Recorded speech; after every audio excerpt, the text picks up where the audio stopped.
오늘 시편 117편 강해입니다. 이 시편이 너무 짧기 때문에 가장 짧은 시편입니다. 짧기 때문에 옛날 고대 히브리어 성경 사본에 보면 어떤 것은 116편 뒤에다가 연결해서 썼습니다. 하나처럼. 그리고 뭐라고 해석합니까? 116편의 결론이다. 이렇게 고통스러울 때, 이런 때도 모든 것이 이루어졌다. 그러므로 찬양하자. 말이 됩니다. 그 다음에 또 어떤 사람들은 아니다. 그게 아니다 하고서는 111편부터 116편까지 전체의 결론으로 117편을 넣은 것이다. 이렇게 합니다. 또 어떤 사람은 117편은 118편에 붙어 있는 거다. 근데 가장 가능성이 없는 것은 118편에 붙어 있다는 겁니다. 왜냐하면은 바로 그 다음에 뭐가 나와요? 선하시며 인자하심이 영원하다는 말이 똑같이 겹치기 때문에 118편의 앞에라는 것은 말이 안 돼요. 저는 어떻게 생각합니까? 117편 그대로 따로라고 생각합니다. 왜 그러냐면 사람들은 너무 짧기 때문에 이렇게 생각하는 것인데 짧아도 시편입니다. 이것은 어떤 때 주로 쓰였냐면요, 이스라엘 사람들이 다 같이 모여서 축제를 드리고 예배를 드릴 때 그때 불렀던 노래일 것이다. 이렇게 생각합니다. 다 같이 찬송하자 하고 말하는 것입니다. 그럼 첫 번째로 여호와를 찬송하라 하는 내용이 1절에 나옵니다. 1절은 비슷한 말이 반복되는 걸로 두 개의 대꾸로 되어 있습니다. 먼저 모든 나라들아 여호와를 찬송하라 했고, 여기서 찬송하라는 말은 할렐루입니다. 할렐루. 우리 함께 찬송하자. 그런데 모든 나라들이란 뭡니까? 이스라엘이 아니라 다른 모든 나라들아, 모든 이방 나라를 말합니다. 모든 이방 나라들아 다 예루살렘 성전에 모여서 우리 함께 여호와를 찬양하자. 이렇게 말하는 겁니다. 이와 대조적으로 나오는 말은 모든 백성들은 여호와를 칭송하라. 이렇게 되어 있습니다. 모든 족속이라는 말이 성경에서 많이 나온 말이 아니에요. 어디 나오냐면 창세기 25장 16절에서 이들은 이스마엘의 아들들이요 그 촌과 부락대로 된 이름이며 그 족속대로는 12 지도자들이었더라. 그 족속대로가 뭡니까? 이스라엘 12지파처럼 이스마엘 자손도 12족속이 있었다. 그때 12족속을 각각 부를 때 이것이 바로 여기서 모든 백성이라는 말입니다. 또 민수기, 여기 또 여자 이름 나왔네요. 민수기 25장 15절에 미디안의 백성의 한 조상의 가문의 수령이었더라. 죽은 여자를 말하는 거예요. 간음해서 죽은 여자. 여기서 족속이라는 말, 백성이라는 말이 족속이라는 말, 백성이라는 말 같은 말이에요. 성경에서 이 정도밖에 안 쓰였고요. 흔히 쓰이는 말은 아니에요.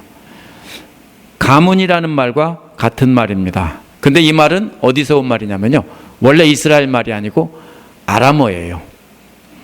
아람이 어디냐면요, 성경에 아람 나라 나아만 장군 이렇게 나오죠. 나중에 바벨로니아가 바로 아람이에요.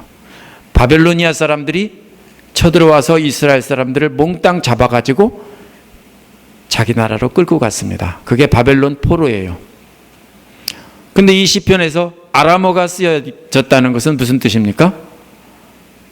그 전에는 이스라엘 사람들이 아람어를 쓴 적이 없어요. 그럼 이 시편은 뭐라고 생각하냐면 이스라엘 사람들이 포로로 잡혀갔다가 돌아온 뒤에 쓴 그런 시다. 이렇게 볼 수 있습니다. 또 칭송하라는 말도요, 이것은 무슨 말이냐면 큰 소리로 칭찬한다는 말입니다. 앞에서는 노래한다는 말인데요, 찬양하는 노래한다는 말인데 여기서는 큰 소리로 칭찬한다는 말입니다.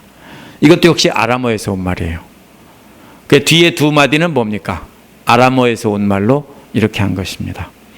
그래서 이 시편이 바벨론 포로기 이후에 들어온 것이 만들어진 것이다, 지어진 것이다 하는 것을 이렇게 짐작할 수 있습니다.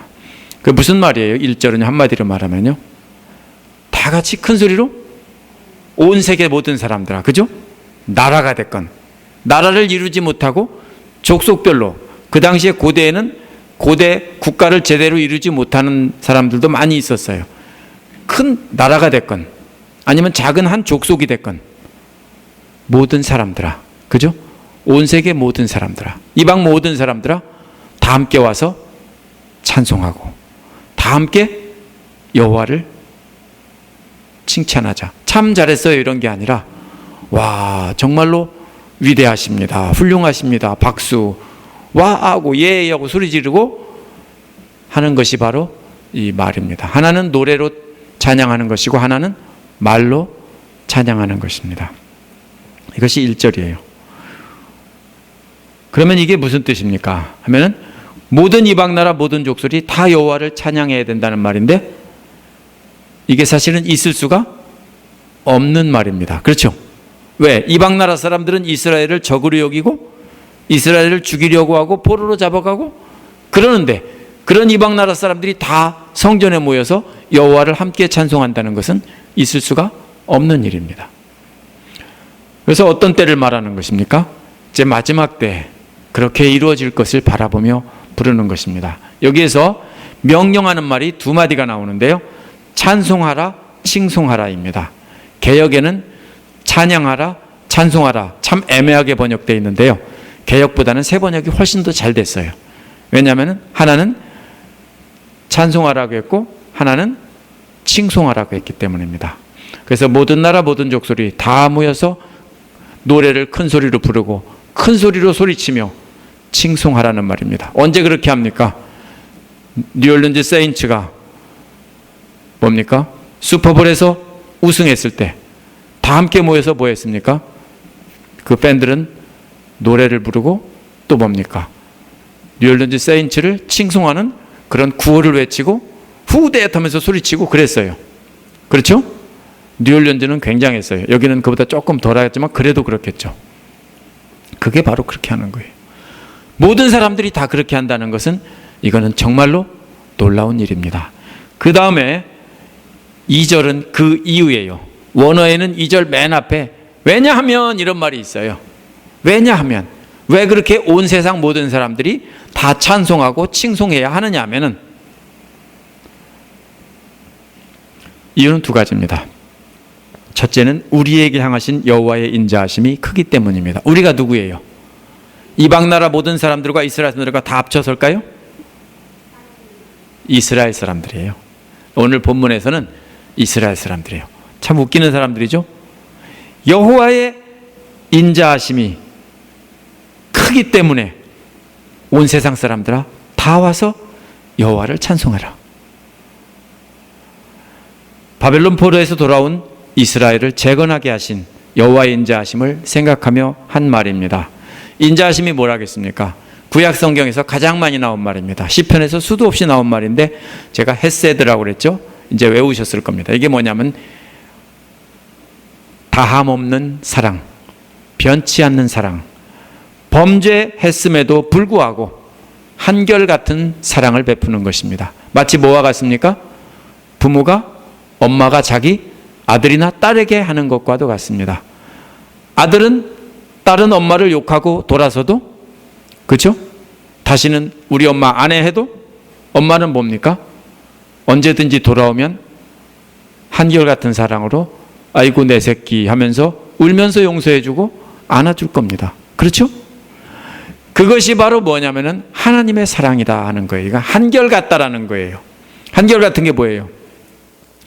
좋건 잘했건 잘못했건 상관없이 사랑해 준다고요. 보통 사람들의 사랑은, 남녀 간의 사랑은, 여러분들 남편이 여러분 사랑하는 거 한결같은 사랑입니까? I don't think so. 왜요? 대부분 한쪽이, 양쪽이 서로 잘 하기 때문에, 참아줄만 하기 때문에 함께 살면서 참으면서 사는 거죠. 아니면 서로가 서로를 사랑하기 때문에 그렇게 같은 사랑을 하는 거죠. 근데 한 사람은 계속해서 욕하고 때리고 술 먹고 와서 부수고 그러는데 변함없이 한결같이 그렇게 내 남편한테 끔찍하게 사랑할 수 있겠습니까? 아니죠. 이거는 남녀 간의 사랑에서는 있을 수 없는 사랑이에요. 인간들 중에는 언제만 있냐면요, 부모가 자식을 사랑하는 거, 그것밖에 없어요. 그래서 하나님을 아버지 이렇게 부르는 거예요. 여기 보면 뭡니까? 이스라엘이 범죄했음에도 불구하고 하나님은 옛날과 자기들이 잘했을 때와 똑같은 사랑으로 그렇게 보여주셨다. 구약 성경에 보면 무슨 역사에 계속해서 범죄하고 우상 숭배했는데 부르짖으니까 또 돌보아 주시고 건져 주시고, 그 다음에 또 똑같이 했는데 또 구해 주시고, 그 다음에 똑같이 했는데 또 구해 주시고. 그게 구약 성경이에요. 어떤 사람들은 구약 성경을 보고 구약 성경에 나타난 하나님에는 인자함이 없다, 무서운 심판의 하나님이다, 천만의 만만의 콩떡. 왜 그렇습니까? 신약 성경은 몇십 년 짧은 기간에 기록된 거예요. 근데 구약 성경은 오랜 기간을 걸쳐서 기록된 것이기 때문에 그것이 다 나타나 있어서 그래요. 하나님은 구약 성경에도 한결같은 사랑을 베푸신 분이에요. 그래서 그 하나님을 찬양하자는 겁니다. 너희들 신 중에 그런 신들이 있냐? 너희들 다 와서 이 놀라운 이 하나님의 사랑을 같이 찬양해라. 그 다음에 크다는 말이 나오죠. 크다, 인자함이 크다라고 했는데, 크다라는 말은 전쟁터에서 상대방을 압도할 만큼 강하다, 원래 이런 뜻입니다. 하나님의 인자하심이 너희들 이방 나라 모든 신들보다 그 인자하심이 압도적으로 강하다, 이런 말입니다. 시편 136편 10절에서 24절에 보면 이처럼 압도적으로 강한 여호와 하나님의 인자하심이 나타나 있습니다. 이스라엘을 향한 여호와 하나님의 인자하심은 사랑하심과 보호하심과 구원하심과 용서하심으로 쭉 이야기가 나열되어 있습니다. 그 이야기를 간단히 소개하면 이렇게 되어 있습니다. 그 내용은 계속 여호와가 압도적으로 강하다라는 것입니다. 거기는 어떻게 강합니까? 이집트에서 마다들을 치신 분, 이집트의 신보다 여호와가 강하기 때문에, 또 이집트에서 이끌어내신 분, 그냥 나가게 안 하죠. 9가지 재앙, 10재앙을 때렸을 때야 비로소 나가게 했어요. 이끌어내신 분. 그 다음에 또 강한 손과 표심팔로 보호하시고 이끌어내신 분, 또 홍해를 가르신 분, 그리고 이스라엘을 지나가게 하신 분, 또 바로의 군대는 홍해의 물속에 잠기게 하신 분, 자기 백성을 광야에서 인도하여 주신 분, 위대한 왕들을 치신 분, 힘센 왕들을 죽이시고 아모리 왕 시혼과 바산 왕 옥을 죽이시고 그 땅을 유산으로 주신 분. 전부 뭡니까? 여호와 하나님이 월등히 강하다라는 겁니다. 근데 여호와 하나님이 월등히 강해서 이스라엘을 도와주면 그것은 뭡니까? 그것이 이스라엘에 대한 한결같은 사랑이에요. 그 사랑이 어떤 나라, 어떤 신보다 훨씬 강하다, 이런 말입니다. 그분이 바로 누구라고요? 이스라엘 사람들은 우리 하나님이야. 그러니까 너희들도 와서 찬양해야 되지 않겠냐? 증거가 있으니까. 그 여호와는 하나님이 범죄한, 그 여호와 하나님은 범죄한 이스라엘을 바벨론의 포로로 잡혀가게 하셨어요. 그때 뭐라고 합니까? 한결같은 사랑의 하나님이 어떻게 이럴 수가 있냐? 하나님은 죽었나 보다 막 이러다가, 아니다, 우리가 잘못해서 그렇다 라고 해서 율법을 철저히 연구하고 거기서 바리새파 사람들이 생겨납니다. 이 사람들이 돌아와서 회복하게 하셨습니다. 누가 했습니까? 하나님이 그 일을 하셨다는 겁니다. 이스라엘 같이 벌써 70년이나 포로 생활을 한 그런 사람들을 누가 구해줘서 나라를 세우게 하겠어요? 뭐가 예쁘다고? 그거 보내면 뭐예요? 뭐가 없어져요? 일손이 없어지는데, 노예들이 수도 없이 없어지는데 누가 보내겠어요? 어떻게 보냈어요? 하나님께서 왕을 마음을 움직여서 그렇게 보내게 하셨어요. 하나님 앞에 범죄했음에도 불구하고 하나님은 이렇게 한결같은 사랑을 보여주셨기 때문에 그 크신 사랑을 찬양하자는 것입니다. 두 번째로는 진실하심이 영원하기 때문이다라고 했습니다. 진실하심이라는 말은 계약을 충실히 지킨다는 말입니다. 여호와 하나님은 아브라함과 이삭과 야곱과 언약을 맺으셨고 다윗과도 확인을 해주셨습니다. 그 언약을 충실하게 지키는 분이다라는 겁니다. 만약 여러분이 집을 지으려고 건축업자와 계약을 맺었다고 합시다. 그래서 돈을 많이 줬는데 약속대로 지어주지 않고 받은 돈 가지고 중간에 사라져버렸다고 합시다. 그러면 뭡니까? 진실하지 않은 겁니다. 오늘 진실함의 반대말입니다. 만약 여러분이 때로는 돈이 없어서 잘 주지 못하고 늦게 주고 또 어떤 때는 안 줬다가 한참 있다 주고 그랬는데도 상대방이 충실하게 약속대로 계속 괜찮아 내가 지어줄게 하고 지어주면 뭡니까? 그게 바로 진실하다라는 말입니다. 진실하다는 것은 계약을 정확하게 지킨다는 것입니다. 그런데 이 진실하다는 말은 하나님과 맺은 계약이 영원하다라고 했죠. 보통 계약은 언제까지 하면 끝나면 그 다음에는 안 해줘요. 죽을 때까지 집만 져주는 사람이 있어요? 하나 져주고 다음에 내가 또 공짜로 또 져줄게 이런 사람이 있어요?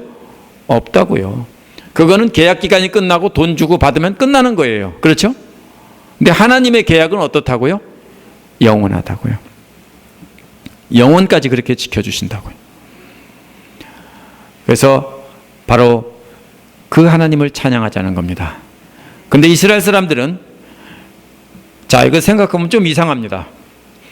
이스라엘에게 한결같은 사랑을 베푸셨고 이스라엘에게 언약을 지키신 계약을 충실하게 지킨 여호와라면서 왜 온 세계 모든 민족들에게 다 함께 모여서 여호와를 찬양하고 칭송하자고 합니까? 이스라엘 사람들은 뭐라고 해석하냐면요. 마지막 때가 되면은 온 세계 사람들이 다 이스라엘 앞에 무릎을 꿇고 복종한다는 거예요. 그래서 그 사람들이 이스라엘 나라에게 와서 모두가 복종한다는 거예요. 그래서 이스라엘은 온 세계를 다스리는 왕 같은 나라가 되고 자기들은 온 세계를 다스린다는 거예요. 이렇게 성경을 해석해요. 그래서 바로 뭡니까? 그 사람들이 와서 다 찬양할 때는 마지막 때인 거예요. 제멋대로 해석한 것입니다. 하나님은 한 번도 모든 나라 전체를 통째로 구원하겠다고 말씀하신 적이 없습니다. 아브라함과 계약을 맺었으면 아브라함의 자손은 다 구원했어야 되죠. 그렇죠? 근데 빼놓고 구원했죠. 그래서 좋아요. 이삭은 약속의 자녀고 저기는 아니니까 그렇다고 합시다. 그럼 야곱은 어때요? 에서와 야곱은요. 둘 다 아브라함의 진짜 자손인 거예요. 이삭의 두 아들이에요. 근데 하나는 버리고 하나는 취하셨어요. 어떻게 설명해요? 하나님이 왜 약속을 안 지키냐고요? 왜 언약을 안 지켜요? 아브라함과 언약에 의하면은 둘 다 위대한 민족으로 만들어줬어야죠. 이게 뭐예요? 하나님은 계약은 언제 유효해요? 하나님 말씀에 순종할 때 유효한 거예요. 그런데 참아주지만 끝까지 불순종하면 하나님은 어떻게 합니까? 버리세요. 그리고 심판하시는 거예요. 그러면 현재 이스라엘이라는 국가가 성경에 나온 이스라엘이에요? 아니에요. 뭐예요?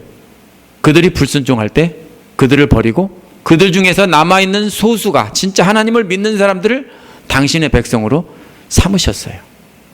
오늘날도 똑같아요.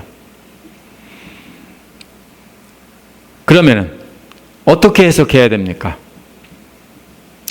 하나님은 이스라엘을 통해서 온 세계 만방을 구원하실 계획을 가지고 계셨어요. 그래서 이스라엘을 첫째로 부르신 거예요. 왜 이스라엘을 불렀어요? 이집트를 안 부르고, 만약에 이집트를 바벨로니아를 부르지 않고 페르시아를 부르지 않고 왜 로마나 그리스를 부르지 않고, 이유가 뭐예요? 세상에서 가장 약한 나라이기 때문에 그래요. 만약에 바벨로니아나 이집트를 하나님의 백성으로 삼았으면 자기들이 힘세고 강해서 자기들로도 힘 가지고도 전 세계 최고였어요. 그럼 하나님이 했다고 믿겠어요? 안 믿어요. 그래서 하나님은 제일 못나고 제일 힘없는 사람을 택해서 당신의 백성을 삼고 그들을 통해서 놀라운 일을 이루신 다음에 이것은 하나님밖에는 할 사람이 없다라고 고백이 나오게 하고 그런 사람들을 가지고 하나님의 백성을 삼아서 온 세계 사람들에게 하나님을 알게 하려는 거예요. 그러면은 모든 족속을 다 불러서 찬양하게 하려는 것인데 갈라디아서 3장 8절에 보면 바울은 또 하나님께서 이방 사람을 믿음에 근거하여 의롭다고 여겨주신 것을 여긴다는 것을 성경은 미리 알고서 아브라함에게 모든 민족이 너로 말미암아 복을 받을 것이다 하는 기쁜 소식을 전하였습니다. 바울은 모든 민족이 아브라함으로 말미암아 복을 받을 거다라는 구절을 뭡니까? 모든 이방 사람들이 아브라함을 통해서 구원받을 거다. 그들이 바로 뭐가 될 거다? 아브라함의 자손이 될 거다. 이런 뜻으로 해석했어요. 이스라엘 사람들은 뭐예요? 혈통으로 아브라함이 낳은 사람들만 기다 이러는데 아니에요. 이게 또 어디 나옵니까? 계시록 7장 9절에도 나와요. 계시록 7장 9절에 보면 이런 말씀이 있습니다. 그 뒤에 내가 보니 아무도 셀 수 없을 만큼 큰 무리가 있었습니다. 그들은 모든 민족과 종족과 백성과 언어에서 나온 사람들인데 흰 두루마기를 입고 종려나무 가지를 손에 들고 보좌 앞에 어린 양 앞에 서 있었습니다 라고 되어 있었습니다. 여기서도 뭡니까? 모든 나라와 족속, 민족 이 말이 나옵니다. 언제요? 마지막 때 14만 4천과 그리고 모든 나라, 모든 민족들이 구원받은 모든 백성들이 어린 양 앞에서 찬송하며 서 있었다고 했습니다. 뭐와 똑같습니까? 시편 117편과 같은 것입니다. 그래서 신약 성경에 따르면 이것은 사실은 마지막 때를 예언하는 말씀입니다. 그래서 이들은 모두 종려나무 가지를 들고 언제 하는 겁니까? 승리하신 왕을 맞아들일 때 하는 겁니다. 그래서 구원은 보좌에 앉아 계신 우리 하나님과 어린 양께 있도다. 아까 찬송 부른 게 바로 그런 내용이에요. 구원하심이 어린 양께 있도다. 오늘 시편에서 드리는 찬양이 바로 계시록 10절과도 같은 것입니다. 여기서 7장 10절. 따라서 시편 117편의 찬양은 이스라엘만을 위한 것이 아니라 하나님의 백성이 된 모든 나라, 모든 족속들이 자신들을 구원하신 하나님을 찬양하자는 것입니다. 근데 왜 이스라엘이 자기들을 보면서 찬양하자고 합니까? 이스라엘을 구원하신 그 하나님이 온 세계 모든 나라, 모든 족속들을 다 구원하실 것이니까 다 함께 와서 찬양하자는 것입니다. 이것이 시편 117편입니다. 아브라함에게 약속하신 그 모든 나라, 모든 민족이 복을 받는 것은 어떻게 이루어졌습니까? 이제 예수 그리스도를 통해 이루어졌습니다. 예수 그리스도를 믿기만 하면 누구든지 구원을 받게 된 것입니다.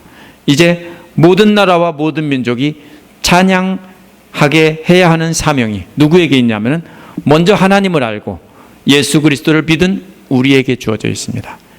과거에는 이스라엘 사람들에게 그게 주어졌었는데 오늘날은 우리에게 주어져 있습니다. 따라서 우리는 먼저 교회에 나오는 분들, 우리 교회 안에 나오는 분들이 모두가 크리스찬이라고 볼 수가 없어요. 믿음이 없이 그냥 나오고 예수님이 누군지도 모르고 성경이 진짜라고 믿지 않는 분들도 나오는 분들이 있어요.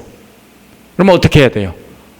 먼저 교회 안에 있는 사람들에게 그들을 진정으로 하나님 앞에 인도할 수 있도록 해야 돼요. 뭘 보고 할까요? 성경 말씀 보고. 맞아요. 근데 성경 말씀은 눈에 안 들어와요. 그럼 뭘 봐요? 여러분 보고. 여러분의 변화된 삶을 보고 와, 누구를 보니까 진짜 하나님이 계시는가 보다 라고 하고 믿도록 해야 됩니다. 그 책임이 누구에게 있어요? 저와 여러분 모두에게 있습니다. 그 다음에 또 어디입니까? 여러분 가정입니다. 여러분 자녀들이 어떻게 해서 예수를 믿습니까? 여러분을 보고 믿습니다. 여러분은 열심히 믿는데 여러분 자녀들은 열심히 안 믿는다. 누구 책임이에요? 우리 책임이에요. 그렇죠? 우리가 잘못 가르치고 우리가 열심히 가르치지 않고 우리가 젊은 날 그렇게 헌신적인 그리스도의 사랑을 우리가 아이들에게 보여주지 못했기 때문에 우리 아이들이 하나님 잘 안 믿는 거예요. 그럼 어떻게 해야 돼? 지금이라도 기도하며 그들을 인도할 수 있도록 우리가 예수님을 보여줘야 돼요.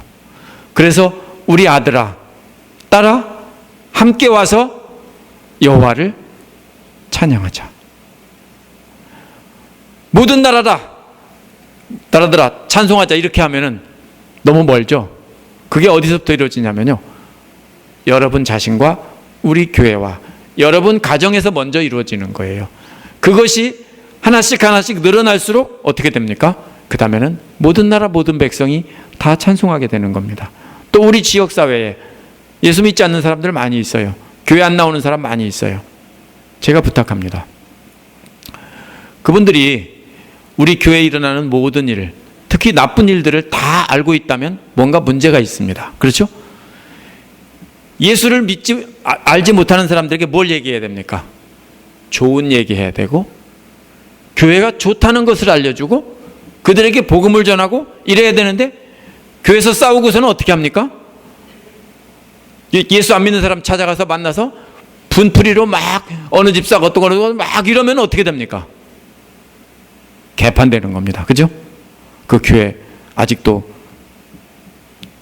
정신 나간 여자들이 많군. 이렇게 되는 거예요. 그렇죠? 어떻게 우리가 사는 지역사회가 예수를 믿게 됩니까? 제가 찾아다니면서 물론 하는 것도 가능합니다. 그래서 저도 가능하면 제가 알게 된 사람, 교회 안 나오는 사람들은 시간이 있으면 한 번씩 찾아갑니다. 그렇지만 목사 보고 교회 나오는 사람들은 흔치 않아요. 왜요? 다들 목사는 원래가 거룩하고 그래도 괜찮은 사람이라고 알기 때문에 목사가 아무리 잘해도 믿질 않아요. 누구 보고 믿습니까? 여러분 보고 믿어요. 여러분이 변화됐을 때 그 변화된 여러분 모습을 보고 믿게 되는 거예요. 또 온 세계 만방은 어떻게 전할까요? 여러분이 선교사로 가셔야 돼요. 못 가면 보내야죠. 어떻게 보냅니까? 헌금해서, 그 헌금으로 지원해서 가신 분들을 이렇게 돈을 보내줘서 선교할 수 있게 해주셔야 돼요. 그래서 우리 주님 다시 오시는 날 모든 족속이 다 함께 하나님과 어린 양이신 예수 그리스도를 찬양하도록 해야 돼요. 그 책임이 누구에게 주어졌느냐? 여러분에게 주어졌어요.